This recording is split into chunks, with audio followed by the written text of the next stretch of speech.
Salam. Sudah seger ya habis sholat.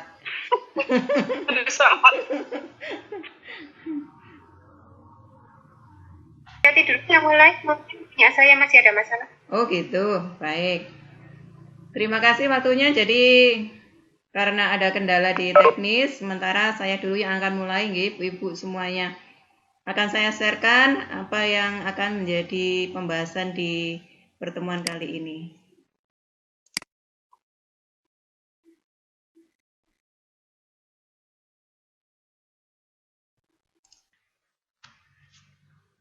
Ibu-ibu sekalian yang saya hormati, saya di sini akan sharing dengan ibu-ibu sekalian tentang organel sel, yaitu lisosum. Kenapa saya memilih organel sel berupa lisosum ini? Karena pemahaman saya mungkin kurang, sementara pemahaman dari ibu-ibu sekalian lebih banyak, sehingga hari ini saya ingin masukan dan pendapat serta koreksinya dari ibu-ibu sekalian peserta dari diseminasi ini.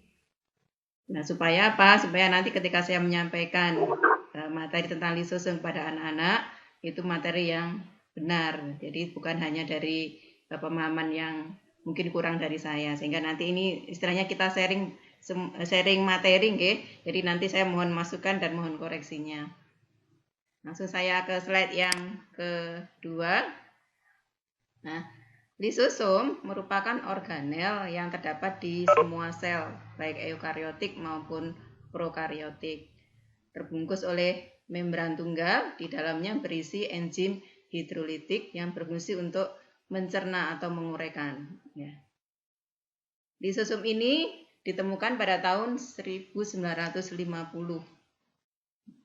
Nah, kalau kita membicarakan lisosum, tentunya tidak lepas dari organel yang lain. Ada ribosum, kemudian retikulum endoplasma, juga badan Golgi, karena pembentukan lisosum ini melibatkan organel-organel yang lain tadi, di mana memang untuk lisosum ini kan berupa enzim isinya. Enzim sendiri adalah protein. Nah, protein dibentuk oleh ribosum, kemudian nanti akan ditransfer oleh retikulum endoplasma kasar. Kemudian keluar dari retikulum endoplasma kasar, dibungkus oleh vesikel, kemudian akan diterima oleh bagian dari badan Golgi. Bagian penerima dari vesikel dari retikulum endoplasma adalah bagian cis. Nah, kemudian di badan Golgi, karena badan Golgi merupakan organel sekresi, di sini nanti akan ditambahi zat atau molekul lain sehingga nanti akan menjadi protein yang diharapkan, entah itu berupa enzim, entah itu berupa hormon atau protein struktural. Nah, tempat pengiriman dari protein tadi yang sudah ditambahi molekul lain melalui sisi trans dari badan Golgi ini. Kemudian nanti jadilah lisosum ini.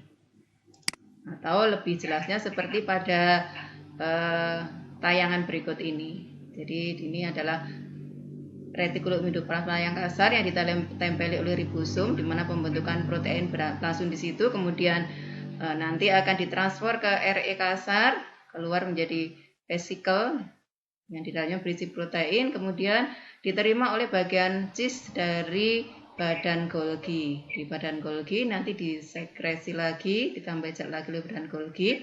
Kemudian setelah keluar, dikeluarkan atau dikirim oleh bagian trans dari badan Golgi ini. Nah, fungsinya nanti akan saya jelaskan di bawahnya, nggih, Ibu-ibu. Nah, lisosum ini kurang lebih ada 40 jenis enzim hidrolitik di dalamnya.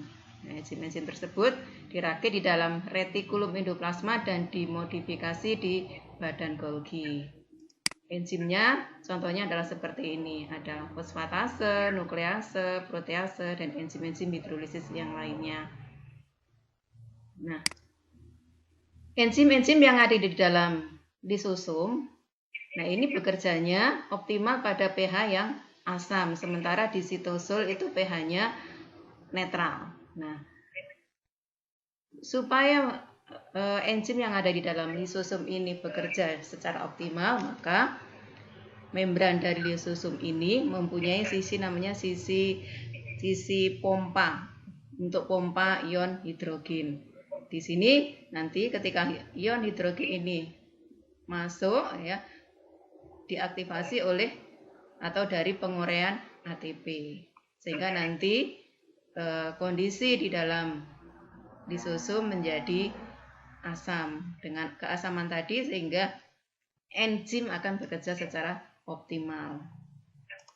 Atau seperti ini, Ibu-ibu sekalian. Jadi pH yang optimal di dalam lisosum adalah pH-nya 5 supaya enzimnya bisa bekerja dengan optimal. Jadi di sini ada di membrannya ada istilahnya bagian untuk memompa ion hidrogen. Nah, fungsi dari lisosum sendiri, fungsi utamanya adalah endositosis. Terdiri dari fagositosis, pinositosis, dan RME. Fagositosis akan saya jelaskan di bawah ini. Fagositosis ini apabila partikelnya nanti berupa partikel yang padat. Kemudian kalau pinositosis nanti partikelnya berupa cairan. Kemudian yang satunya ini RME. RME merupakan reseptor mediasi ya. Jadi ini menggunakan mediasi dari reseptor. Jadi ada 3 cara untuk endositosisnya. Kemudian fungsi yang kedua adalah autofagi. Autofagi ini berhubungan dengan intern sel sendiri. Misalnya dalam hal penguraian organel-organel sel yang sudah tua, misalnya seperti dalam tayangan ini mitokondria. Mitokondria yang sudah tua dan tidak berfungsi, maka nanti akan diuraikan oleh lisosum. Kalau yang ini adalah yang endositosis yang bentuk padat tadi, atau istilahnya disebut dengan fagositosis, yang nanti akan diuraikan dengan cara autofag maupun autolisis. Selain menguraikan organel yang sudah tidak berfungsi atau sudah tua, juga bisa menguraikan sel itu sendiri dengan cara melepaskan enzimnya di dalam sel. Nah, kalau misalnya dalam hilangnya ekor pada katak ya, ketika masih dalam keadaan berudu kan masih ada ekornya, tetapi nanti ketika sudah dewasa tidak berekor lagi. Nah, itu merupakan hasil kerja dari lisosum. Kemudian untuk yang endositosis tadi ya, endositosis tadi yang salah satunya adalah yang RME ya, reseptor mediasi endositosis, misalnya dalam penguraian LDL. LDL ini kita biasanya sebut sebagai lemak jahat ya. Jadi penguraian LDL ini dilakukan oleh lisosum. Nah, bagaimana caranya? Ini peran dari membran yang ada di lisosum. Membrannya tadi merupakan membran yang reaktif ya, reaktif terhadap zat tertentu, jadi zat spesifik saja yang akan diikatnya. Nah, kemudian setelah diikat nanti akan diuraikan, sisa penguraiannya akan dibuang atau dikeluarkan dari sel. Kemudian hasil penguraiannya tadi, hasil penguraian oleh lisosum tadi bisa berupa kolesterol kalau itu berupa LDL. Nah, kolesterolnya nanti bisa digunakan sebagai struktur dari membran, bisa juga untuk struktur dari hormon, atau juga sebagai untuk ini sebagai pengemulsi ya, supaya bisa diserap oleh usus.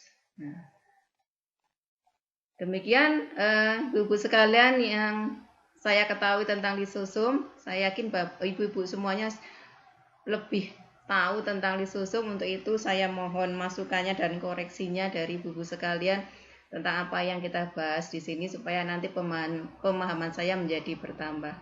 Saya kembalikan kepada Bu Hani ya. Halo Bu Hani.